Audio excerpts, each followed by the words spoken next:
ರಸ್ತೆ ಅಗಲೀಕರಣದ ವೇಳೆ ಮಸೀದಿಯನ್ನು ತೆರವು ಮಾಡಿದ್ದಾರೆ. ಹೈಟೆನ್ಷನ್ ವೈರ್ ಮೇಲೆ ಬಿದ್ದಿದೆ ಮಿನಾರ್. ಕಾಸರಗೋಡಿನ ನುಳ್ಳಿಪಾಡಿ ಅನ್ನೋಲ್ಲಿ ಘಟನೆ ನಡೆದಿರುವುದು. ಕೇರಳದ ಕಾಸರಗೋಡು ನಗರದ ಹೊರವಲಯದ ನುಳ್ಳಿಪಾಡಿಯಲ್ಲಿ ಮಸೀದಿಯ ಗೋಪುರವನ್ನ ಜೆಸಿಬಿಯಿಂದ ತೆರವುಗೊಳಿಸ್ತಾ ಇದ್ದು, ಆ ಸಂದರ್ಭದಲ್ಲಿ ಹೈಟೆನ್ಷನ್ ತಂತಿ ಮೇಲೆ ಮಸೀದಿಯ ಗೋಪುರ ಮಿನಾರ್ ಬಿದ್ದುಬಿಟ್ಟಿದೆ. ಗೋಪುರ ಬಿದ್ದ ರಭಸಕ್ಕೆ ಶಾರ್ಟ್ ಸರ್ಕ್ಯೂಟ್ ಆಗಿದೆ. 10 ಕಂಬಗಳು ಧರಾಶಾಹಿಯಾಗಿದೆ. ರಸ್ತೆಯಲ್ಲಿ ಓಡಾಡ್ತಾ ಇದ್ದ ಜನ ಎಲ್ಲ ಶಾಕ್ ಆಗಿದ್ದಾರೆ.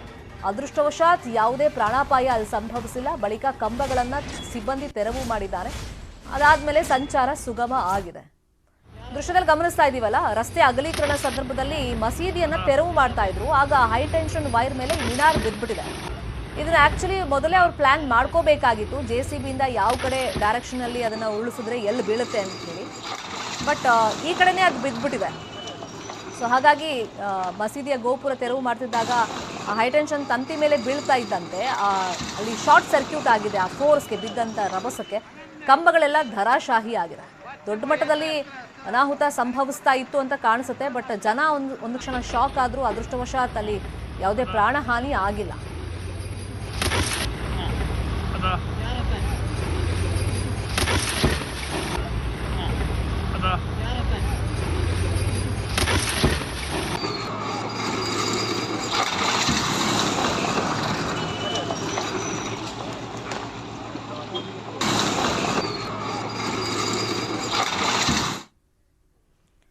ಫೆಬ್ರವರಿ 17ಕ್ಕೆ ರಾಜ್ಯ ಬಜೆಟ್. ಬೊಮ್ಮಾಯಿ ಬಜೆಟ್ ಮೇಲೆ ಜನರು ಬೆಟ್ಟದಷ್ಟು ನಿರೀಕ್ಷೆಯನ್ನ ಇಟ್ಕೊಂಡಿದ್ದಾರೆ. ರೈತರು, ವರ್ತಕರು, ಜನಸಾಮಾನ್ಯರು ಬಜೆಟ್ ಮೇಲೆ ಸಾಕಷ್ಟು ನಿರೀಕ್ಷೆಯನ್ನ ಇಟ್ಕೊಂಡಿದ್ದಾರೆ. ಬೊಮ್ಮಾಯಿ ಬಜೆಟ್ ಮೇಲೆ ಜನರ ನಿರೀಕ್ಷೆ ಏನು, ಅವ್ರ ಬೇಡಿಕೆ ಏನು ನೋಡೋಣ ಬನ್ನಿ. ಚಿಕಿತ್ಸೆ ಉಚಿತವಾಗಿ ಸಿಕ್ಕುವಂಥ ವ್ಯವಸ್ಥೆ ಆಗಬೇಕು. ಆ ನಿಟ್ಟಿನಲ್ಲಿ ದಾವಣಗೆರೆ ಜಿಲ್ಲಾ ಆಸ್ಪತ್ರೆಯನ್ನು CG ಹಾಸ್ಪಿಟಲನ್ನು ಸೂಪರ್ ಸ್ಪೆಷಾಲಿಟಿ ಹಾಸ್ಪಿಟಲ್ ಆಗಿ ಘೋಷಣೆ ಮಾಡಬೇಕು. ಹಿಂದೆ ಕಾಂಗ್ರೆಸ್ ಪಕ್ಷದ ಸರ್ಕಾರ ಇದ್ದಂಥ ಸಂದರ್ಭದಲ್ಲಿ ಕೊನೆಯ ಬಜೆಟ್ನಲ್ಲಿ ದಾವಣಗೆರೆಯನ್ನು ಸೂಪರ್ ಸ್ಪೆಷಾಲಿಟಿ ಹಾಸ್ಪಿಟಲ್ ಆಗಿ ಘೋಷಣೆ ಮಾಡಿದರು. ಬಟ್ ಅದು ಇವತ್ತಿಗೂ ಕೂಡ ಕಾರ್ಯಗತ ಆಗಿಲ್ಲ. ಉಚಿತ ಚಿಕಿತ್ಸೆ ಕೊಡ್ತಕ್ಕಂಥ ವ್ಯವಸ್ಥೆ ಆಗಬೇಕು. ನಮ್ಮ ಜಿಲ್ಲೆಯಲ್ಲಿ ಮೆಕ್ಕೆಜೋಳ, ಭತ್ತ ಮತ್ತು ಕಬ್ಬು ಬೆಳೀತಕ್ಕಂಥದ್ದು.